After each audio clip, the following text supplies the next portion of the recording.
What's up, guys? Hope you all are having a great day today. So today we're doing a little bit of shop work here. I went down to the hobby store today and grabbed a few parts, and some stuff came in the mail today for a couple of the cars. So I was just getting a few things done. First thing I'm working on is these 12 millimeter to 17 millimeter adapters for the Senton, because I was wanting to try out these tires on it.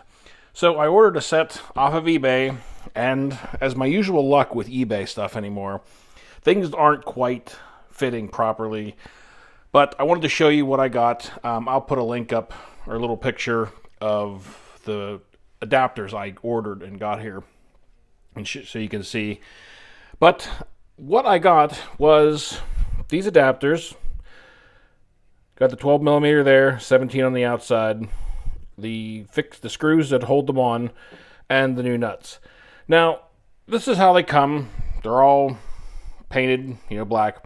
Well, the only problem with that is that the paint and maybe the aluminum is just a little bit not, their dimensions weren't quite correct, because they do not fit. They will not go in. They're very close, but they do not go in.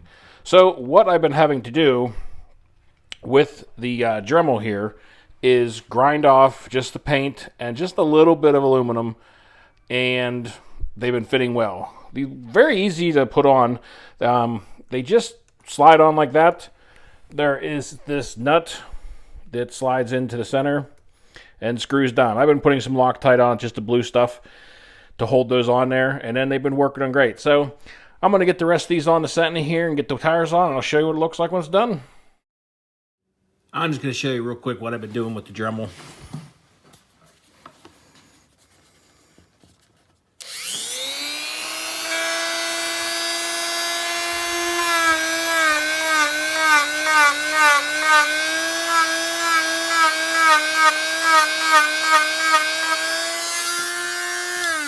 And that's all you need to take off, just the outer coating and just a tiny bit of aluminum until you get it nice and clean. And they seem to be fitting okay then. Alright, so I got all four of them on here. They're all tightened up, got some Loctite on them.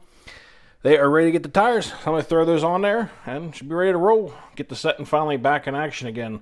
This thing got a new chassis and bulkheads and some different stuff to it. Well, just the rear bulkhead. But went over the car a bit, replaced a few bearings and stuff, trying to give this thing a little bit of love. I tend to beat the crap out of it, so figured I'd get her fixed up a little bit. Well, there she is, all back together, guys.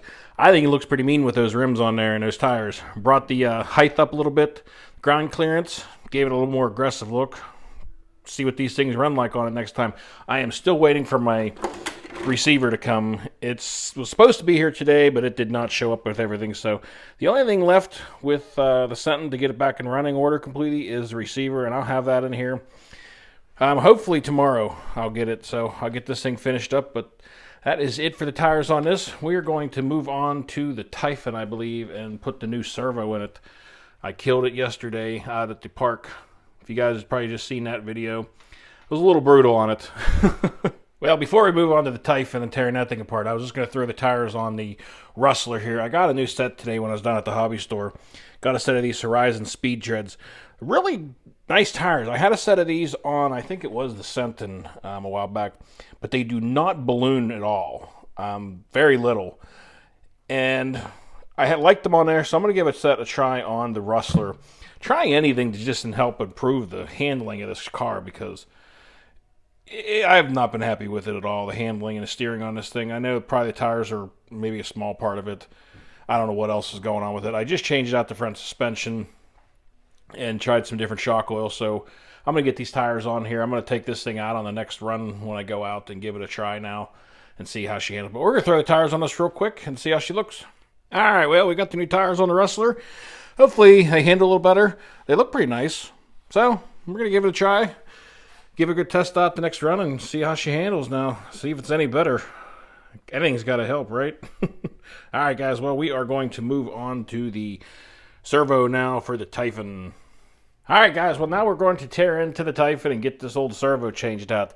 It is not turning to the left at all, and it barely wants to turn to the right, and it sounds terrible if you guys watched that video.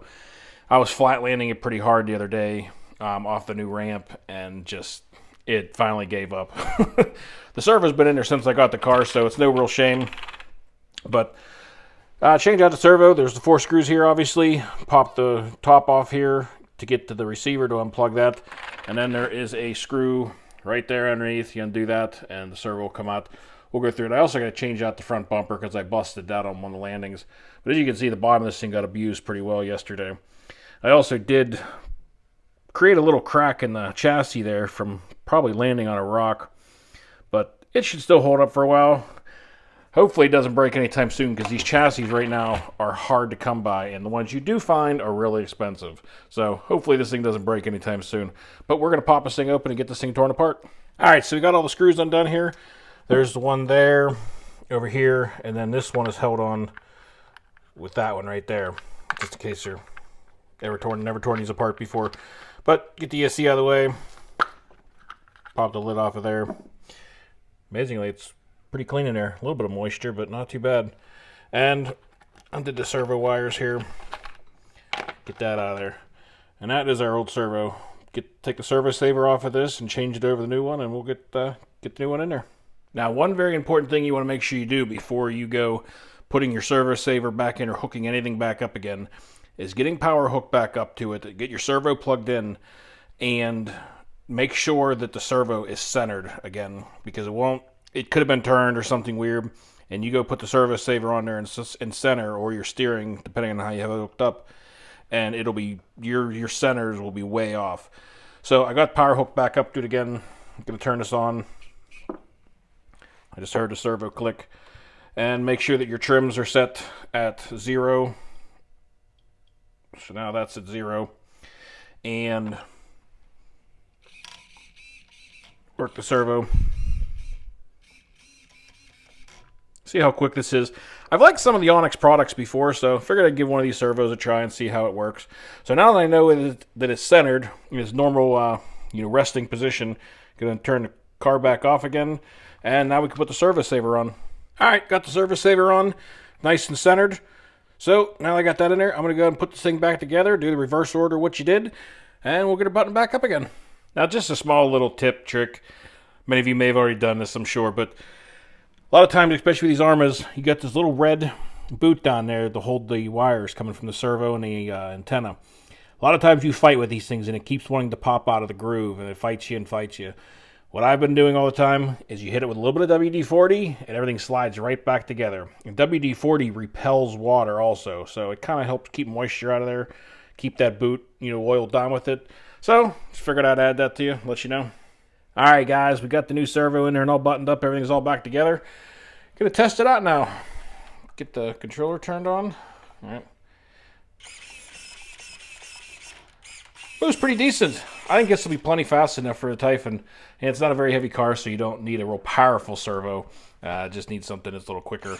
But it definitely sounds a lot better than the old one did. Holy cow, that older one sounded like a bag of rocks smashing together. Well, I'm going to throw the new front bumper on here. I got a new front bumper for it. I'm going to throw that on there, and this thing will be all finished up. Alright guys, the Typhon is back in action again and all finished up.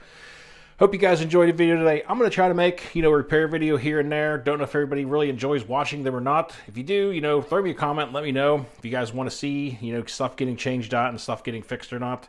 But hope you guys enjoyed it. Until next time, y'all take care of each other. And peace out, everyone.